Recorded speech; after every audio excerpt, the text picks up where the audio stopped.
Afg'oniston tarixi 19-asr Afg'oniston va Buyuk o'yin. 1823-yildan boshlangan Barakzay xonligi Afg'onistonda Durraniylardan keyin Panjobdagi Sixlar qirolligiga qarshi urushlarni davom ettirdi.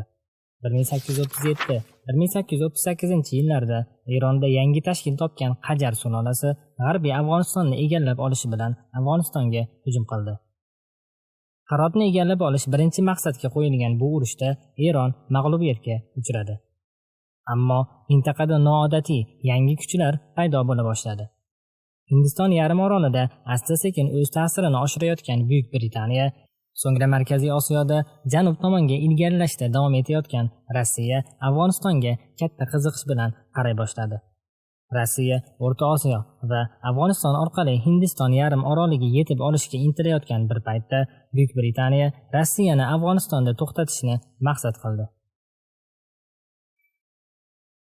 18-asrning birinchi yarmida Afg'onistondan tashqari butun Markaziy Osiyo va Hindiston yarim orolining barcha mintaqalari Rossiya va Angliya tarafidan mustamlaka qilinishi bilan boshlangan ushbu hokimiyat uchun kurash 1907-yilda Angliya va Rossiya o'rtasida Germaniyaning yuksalishiga qarshi tuzilgan ittifoq bilan o'z nihoyasiga yetadi.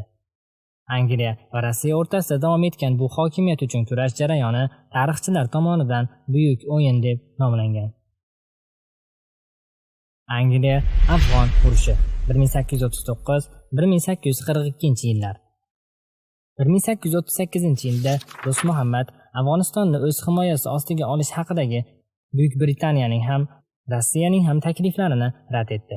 Ushbu sanalarda ruslar hali Afg'oniston chegarasiga yetib bormagan va Markaziy Osiyoga urushlar uyushtirish bilan band edilar.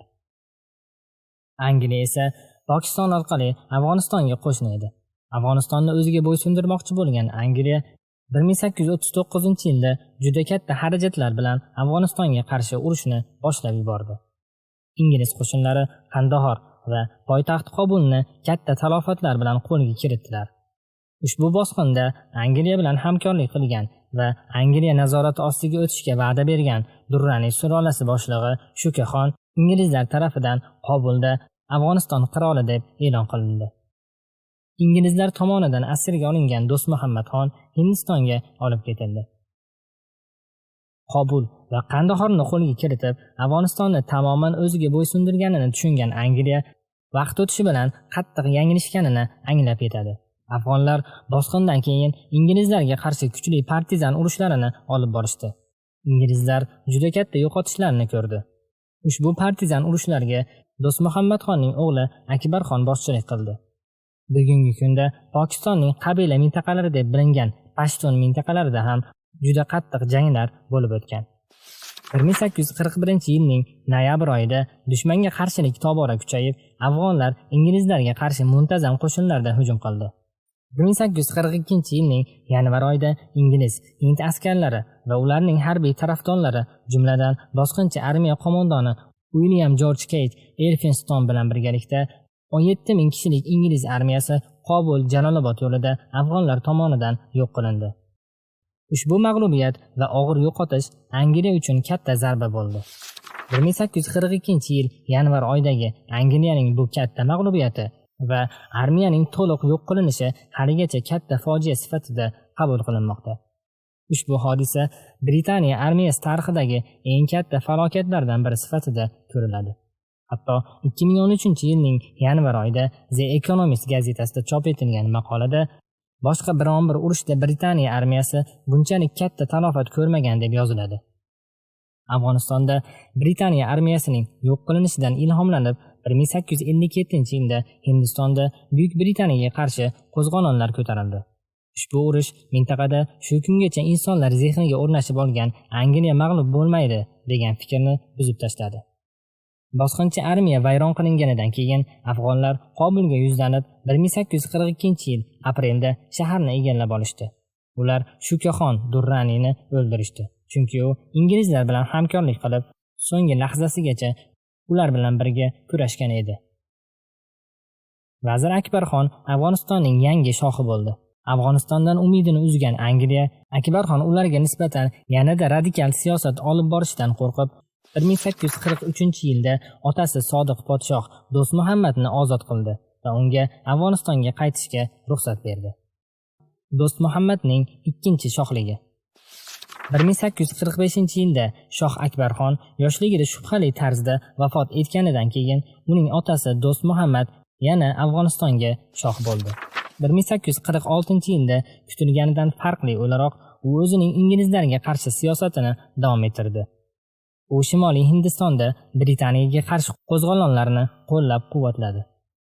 1857-yilda Eron Hirotni olish uchun hujum qildi, ammo mag'lubiyatga uchradi. Lekin Eron-Afg'on urushi yana davom etadi va Eron 1862-yilda mahalliy shiya kuchlarining ko'magi bilan Hirotni egallab olishga muvaffaq bo'ladi. Lekin ko'p o'tmay 1863-yilda Do'st Muhammadxon qo'mondonligidagi Afg'oniston armiyasi Hirotni yana qaytadan qo'lga kiritishga muvaffaq bo'ladi. Va ko'p o'tmay urushdan charchagan 70 yoshli Do'st Muhammadxon vafot etadi. Sher Ali Xon davri. Afg'onistonni 1973-yilgacha boshqarib borgan Baraksaylar sulolasining asoschisi Do'st Muhammadxon vafotidan so'ng 3-o'g'li Sher Ali Xon o'z xohishi bilan Afg'oniston taxtiga o'tirdi. 1865-yilda Sher Ali Xonning ukasi Muhammad Afzal Xon akasini ag'darib tashladi va o'zini shoh deb e'lon qildi. Ammo u 1867-yilda vafot etdi va yana bir ukasi Muhammad Azam Xon taxtga keldi. 1868-yilda uning ham vafoti bilan Sher Ali Xon taxtga qaytdi va bu safar uning haqiqiy davri boshlandi. Sher Ali Xon davrida Buyuk Britaniyaning Afg'onistonga tahdidi kuchayganligi sababli va Rossiya-Afg'on chegarasiga yaqinlashib qolganligi sababli qudratli va zamonaviy qurol-yarog' bilan jihozlangan yangi armiyani tashkil etishga qattiq harakat qildi. Ikkinchi Angliya-Afg'on urushi. Usmonli imperiyasi va Rossiya o'rtasida sodir bo'lgan 1877-1878-yillar orasidagi janglar ortidan 1878-yilning iyun oyida imzolangan Berlin shartnomasidan so'ng Rossiya diqqat markazini butunlay O'rta Osiyoga qaratdi. Rossiya Afg'oniston va Eronning shimolidagi butun Markaziy Osiyo o'lkalari ustidan o'z nazoratini o'rnatganidan keyin Afg'onistonni ham o'z qaramog'iga olmoqchi bo'ldi. Rossiya Qobulga elchi yuborib, Afg'onistonni Rossiya nazorati ostida bo'lishini va unga qaram davlat bo'lishini so'radi. Shundan so'ng Angliya ham xuddi shu taklifni Qobulga yubordi. Sher Ali Xon ikkala taklifni ham rad qildi. Afg'oniston ustidan nazoratni qo'lga kiritmoqchi bo'lgan Angliya 1878-yilning noyabrida 5000 kishilik qo'shin bilan Afg'onistonga yangi hujumni boshladi. Katta quvvat va texnologik farq bilan Britaniya armiyasi yo'qotishlarga qaramay Qobul yo'nalishi bo'yicha ilgariladi. Sher Ali Xon o'z poytaxtini himoya qila olmasligini anglab yetib, asirga tushmaslik uchun Mozori Sharifga qaytib ketdi va 1879-yilning fevralida shu yerda vafot etdi. Uning taxtini egallagan o'g'li Muhammad Yoqub Xon urushni Afg'oniston mag'lubiyati bilan tugallanganligini tushunib, 1879-yilning may oyida Jalolobodning Gandamak qishlog'ida Angliya bilan shartnoma imzoladi. Shartnomaga ko'ra, Afg'oniston qirolligining ko'plab yerlari, jumladan hozirgi Pokistonning shimolidagi ko'plab mintaqalar Buyuk Britaniyaga berilib, Qobulda ingliz bazasi tashkil etiladigan bo'ldi.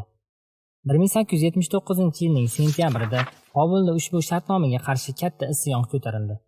Bir necha oy davomida tayyorgarlik ko'rgan qo'zg'olonchilar Buyuk Britaniyaning Qobuldagi bazasiga to'satdan bostirib kirib, Angliyaning qo'mondoni va uning askarlari bilan birgalikda yo'q qildilar va inglizlar bilan shartnoma imzolagan qirolni hokimiyatdan chetlatdilar. Yangi podshoh Sher Ali Xonning boshqa o'g'li Muhammad Yoqub Xonning ukasi Muhammad Ayyub Xon bo'ldi. Ayyub Xon mustaqillik tarafdorlaridan bo'lgan. Shuning uchun ham u Angliya va Rossiya bilan bo'ladigan janglarga kirishga tayyor edi. Afg'oniston ustidan to'liq hukmronlik o'rnatishdan umidini uzgan Angliya nima bo'lsa ham Afg'onistonni jilovlash va Janubiy Afg'onistondan qo'lga kiritgan yerlarini qaytarib bermaslik uchun yana yangi qo'shinlarini Afg'onistonga yubordi va afg'onlarni taslim bo'lishga majbur qilmoqchi bo'ldi. 1880-yillarda davom etgan ushbu urushlarda inglizlar tog'li hududlardagi partizan hujumlaridan katta yo'qotishlarga duch keldi. Lekin dala urushlarida janglar inglizlar foydasiga ketayotgan edi. Afg'onlar 1880-yilning iyulida Mayvend jangida g'olib bo'lishib, ularning ruhiy holati ko'tarilgan bo'lsa, 1880-yilning sentyabrida Qandohor jangida Buyuk Britaniya g'alaba qozongan. Ushbu jangda qatnashgan Ayub Xon Angliya tomonidan asirga olingan va mag'lubiyatni qabul qilgan. U qolgan umrini Lahorda o'tkazgan. Angliyaning yordami bilan Afg'oniston taxtiga endi Ayub Xonning amakivachchasi bo'lgan Afg'oniston qiroli Afzal Xonning o'g'li Abdurahmon Xon o'tirdi. Ikkinchi Angliya-Afg'on urushi natijasida urushdan oldin Afg'oniston qirolligi qo'l ostida bo'lgan bugungi Shimoliy Pokiston inglizlar tomonidan olib qo'yildi va Hindiston mustamlakasiga bog'lab qo'yildi. Shunday qilib, Afg'onistondagi eng yirik etnik guruh va Afg'on deyilganda birinchi bo'lib esga keladigan pashtunlar ikkiga bo'linib qoldi. Ushbu urush hozirgi Pokiston-Afg'oniston chegarasini chizib bergan edi. Hozir Pokistonda Afg'onistonga qaraganda 2 baravar ko'p pashtunlar yashaydi.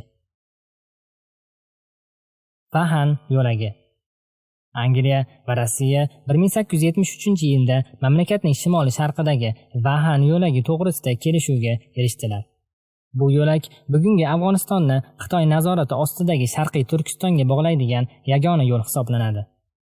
Bugungi kunda aholi zichligi juda past bo'lgan Vahan koridorida taxminan 13 ming kishi istiqomat qiladi.